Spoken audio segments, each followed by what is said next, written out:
Lord. जय मसीह की। मेरे सभी सुनने वाले बहन भाइयों को। और मैंने अचानक से जब मैंने टीवी को ऑन किया और मैंने देखा कि रशिया ने यूक्रेन के ऊपर हमला कर दिया है, तो ये सारी बातों ने मुझे बड़ा इंस्पायर किया कि मैं एक छोटा सा वीडियो बनाऊं और आप लोगों के साथ इस बारे में बात करूं, क्योंकि ये बहुत ही ऐसी सिचुएशन है जैसे कि कुछ दिन पहले अफ़गानिस्तान में हो गई थी। और बड़े दुख की बात यह है कि हमारे कुछ इंडियन जो बच्चे हैं वो भी वहाँ फंसे हुए हैं और आज की रात भी वहाँ के लोगों पे बहुत भारी है। कल भी काफ़ी लोगों की जानें चली गई हैं।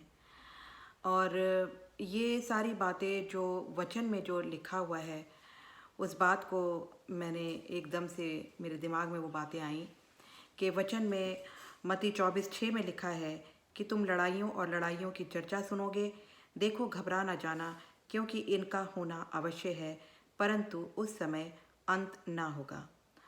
और अगर इसके साथ ही हम लूका उसका 21:11 भी अगर हम पढ़ते हैं तो वहाँ पर महामारियों का भी जिक्र है। तो जैसे कि अभी हमने देखा कि कुछ दिन पहले कोविड-19 जैसी भयानक महामारी आई, जो कि अभी तक पूरी तरह से दुनिया से गई नहीं है। हाँ, उसका थोड़ा सा ज़ोर कम हो गया है, लेकिन फिर भी ये बीमारी महामारी जो है वो दुनिया के ऊपर आई हुई है। और ये वचन की बातें हैं जो पूरी हो रही हैं। और लड़ाइयों की चर्चा तो हम सुन ही रहे थे और अब लड़ाइयाँ होना शुरू भी हो गई हैं। तो जैसे कि वचन के अंदर लिखा हुआ है मत्ती 24 उसके 13 में, परंतु जो अंत तक धीरज धरे रहेगा उसी का उद्धार होगा। तो हमें इस समय बहुत ज़रूरत है कि हम अपने जीवन के बारे में सोचें, अपने उद्धार के विषय के बारे में सोचें, इसको हम सीरियसली लें, अपने जीवन को परमेश्वर के हाथों में दें, क्योंकि अब समय बहुत ही कम है, बहुत ही कम है। जितना हम सोच रहे हैं उससे कहीं ज़्यादा नज़दीक है यीशु मसीह की आमद, उसका आना। और यूहन्ना उसके 9:4 में, यानी book of John chapter 9 verse 4 में ये लिखा हुआ भी है कि जिसने मुझे भेजा है, हमें उसके काम दिन ही दिन में करना अवश्य है। वो रात आने वाली है जिसमें कोई काम नहीं कर सकता। तो ये वो रात कौन सी है? ये वो एंटी क्राइस्ट का टाइम है, जबकि लोगों के लिए वचन को सुनना और सुनाना बहुत ही ज़्यादा मुश्किल होगा और अपने अपनी जान को, अपने प्राणों को गंवाना पड़ेगा।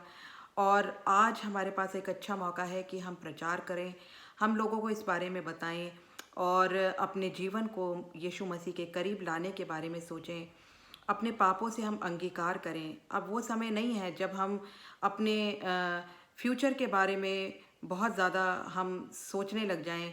आज आज भी मैंने देखा है लोग फॉरेन कंट्री में जाने के लिए बहुत ज़्यादा, अब्रॉड में जाने के लिए बहुत ज़्यादा उनका उत्साहित रहते हैं, उनका मन रहता है। लेकिन जैसे कि वचन में लिखा है कि जो जहाँ है वो वहीं रहे, मुझे तो लगता है यीशु मसीह ने शायद इन्हीं दिनों के बारे में कहा था, क्योंकि आज हम जब अलग होते हैं अपने परिवार से, तो हमें ये नहीं पता होता कि कैसे हम उनसे मिलेंगे। मैं अपनी ही आपको एक एग्ज़ाम्पल दे सकती हूँ कि मैं 98 से मैं इंडिया से बाहर हूँ। मैं 11 साल दुबई में रही हूँ और आज 14 इयर्स हो गए हैं मुझे ऑस्ट्रेलिया में रहते हुए। और काफ़ी आसान होता था मेरे लिए दुबई से इंडिया जाना, अपने घर वालों से मिलना।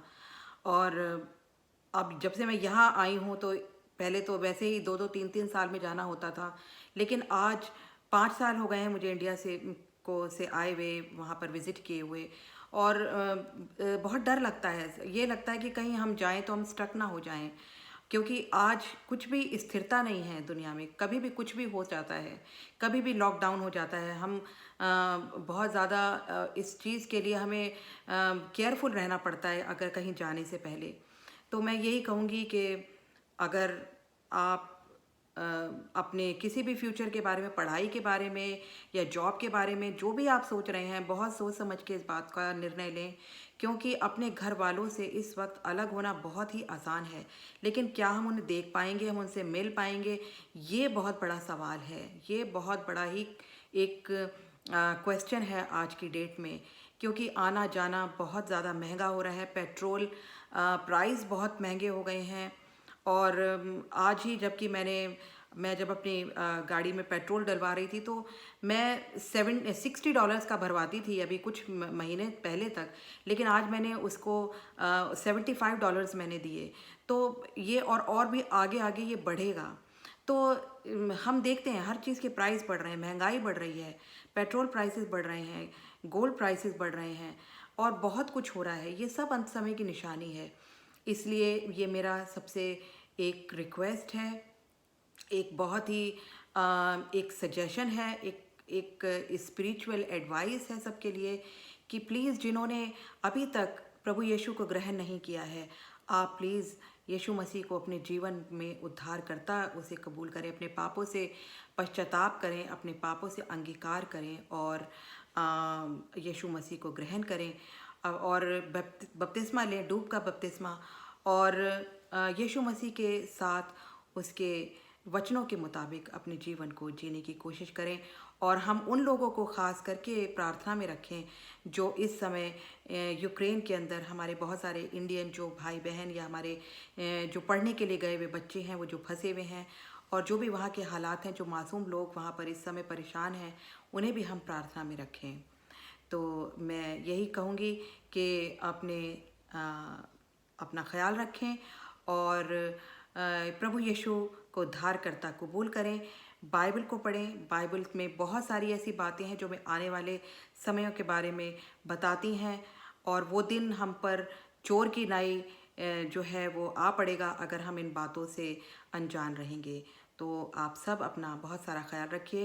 एंड अब मैं इजाज़त चाहूँगी। God bless you all. Thank you.